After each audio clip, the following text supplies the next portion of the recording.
सिर्फ एक औरत, सुरैया कौशल और हजारों की भीड़। पता है इस भीड़ की आंखों के आंसू सिंधु झेलम चिनाब बनकर क्यों बह रहे हैं? क्योंकि सुरैया कौशल को 43 साल बाद पाकिस्तान जाना पड़ा। सिर्फ एक औरत, हजारों की भीड़, और ये भीड़ बुरहान वानी के समय भी थी। वो बुरहान वानी जो इस्लामी आतंकवादी संगठन हिजबुल मुजाहिदीन का नेता था। खून के प्यासे बुरहान को जब हमारी आर्मी ने 8 जुलाई 2016 को मौत के घाट उतारा तो फिर यही भीड़ सड़कों पर उतर आई।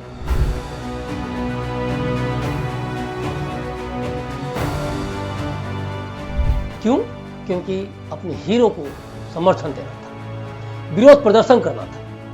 कश्मीर में 50 दिन तक कर्फ्यू लगा रहा, 80 से अधिक मौतें हुई, हजारों घायल हुए। क्यों? क्योंकि एक आतंकी को हीरो समझा गया था। 15,000 की संख्या में यही भीड़ मुंबई आतंकी हमले को अंजाम देने वाले आतंकी याकूब मेनन के जनाजे में भी शामिल रहे। उसे शहीद तक बताया। हमारे अपने 257 उस ब्लास्ट में, उस मुंबई ब्लास्ट में मारे गए थे। 2021-22 में कम से कम 30 कश्मीरी हिंदुओं को और सिखों को टारगेट किलिंग की गई, उनको मारा गया जान से। इनमें स्कूल टीचर, सरकारी कर्मचारी और दुकानदारी करने वाले लोग शामिल थे। और ये संख्या तो सैकड़ों में है ना, अब लाखों की भी सुन लीजिए। जब 1990 में 8 लाख कश्मीरी हिंदुओं को अपने ही देश में बेघर कर दिया गया, जब उन्हें रातों रात घाटी छोड़ने पर मजबूर किया गया, तब कोई आगे नहीं आया। तब कहां थी ये भीड़? कहां थे कश्मीरियों की आंखों के आंसू जो आज सुरैया कौशल की याद में सिंधु झेलम चिनाब बनकर बह रहे हैं? क्या उस दिन इंसानियत मर गई थी? श्रीनगर की मस्जिदों से जब ऐलान हुआ या तो इस्लाम कबूल करो या कश्मीर छोड़ दो, तब कोई सामने क्यों नहीं आया? हिंदुओं, अपने घर छोड़ करके भाग जाइए, बाकी आप सब कुछ ले जाइए, संपत्ति और बहन बेटियां यही रहेंगी। उस रात सिर्फ पलायन नहीं हुआ था, एक पूरी सभ्यता को जड़ से उखाड़ दिया गया था।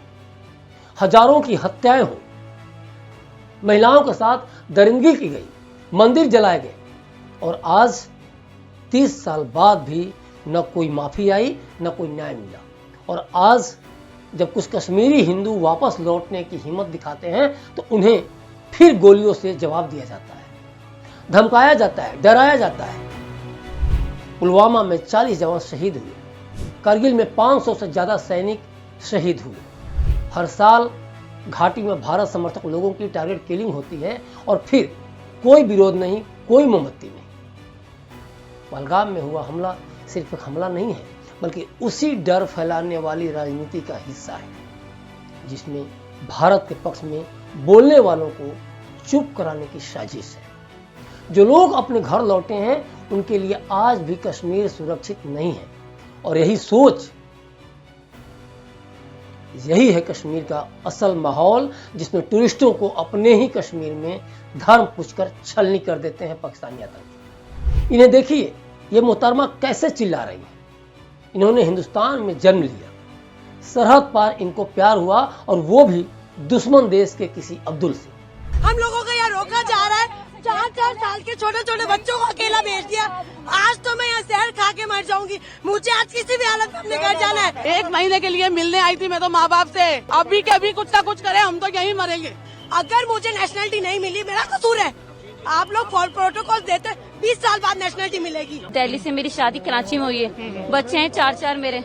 मैं वहाँ बच्चों के बगैर रह नहीं सकती है, बस 15 दिन के लिए आई थी, लेकिन माँ हार्ट पेशेंट है, उनकी वजह से आई थी। मुझे इस हादसे की वजह से 7 दिन में जल्दी से पैकिंग करके पाना पड़ रहा है। नहीं, कुछ नहीं हुआ, कुछ नहीं हुआ, बस हमें घर जाना है, बस हमें सिर्फ घर जाना है। तो हमें घर जाना है, हमें घर जाना है, वो सब बातें बाद में करे, अभी मुझे मेरे बच्चों के साथ घर जाना है बस।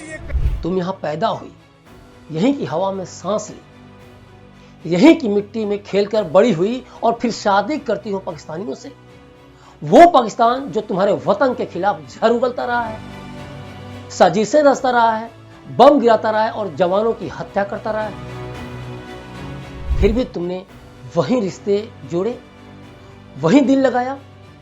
चलो ये अभी मान भी लेते हैं कि मोहब्बत सरहद नहीं देखती, लेकिन अब सवाल ये है कि जब तुमने सरहदों की परवाह नहीं की तो फिर अब देश तुम्हारी परवाह क्यों करे? तुमने यहाँ सब कुछ लिया, राशन लिया, वोटर आईडी कार्ड, स्कूल, अस्पताल, सड़कें, और अब सोशल मीडिया पर खुद को भारत की बेटी साबित करने के लिए चिल्ला रही हो, लोगों के सामने, आर्मी के सामने अपने आंसू बहा रही हो। लेकिन जब पहलगाम में आतंकियों ने निर्दोष नागरिकों को मारा, टूरिस्टों को मारा, जब हिंदुस्तानी माओं की गोदें सुनी हो गई, हाल ही में शादी करके जो टूरिस्ट वहां आई थी, उनके सामने उनके पति को मार दिया गया। पूरे देश में उनका फोटो, उनके पति के साथ बैठा हुआ फोटो वायरल होता रहा। लोग पूछते रहे, चिल्लाते रहे कि आखिर ये सब क्या हो रहा है भारत? तुम्हारी जुबान क्यों सिल गई थी? क्यों नहीं बोला एक शब्द?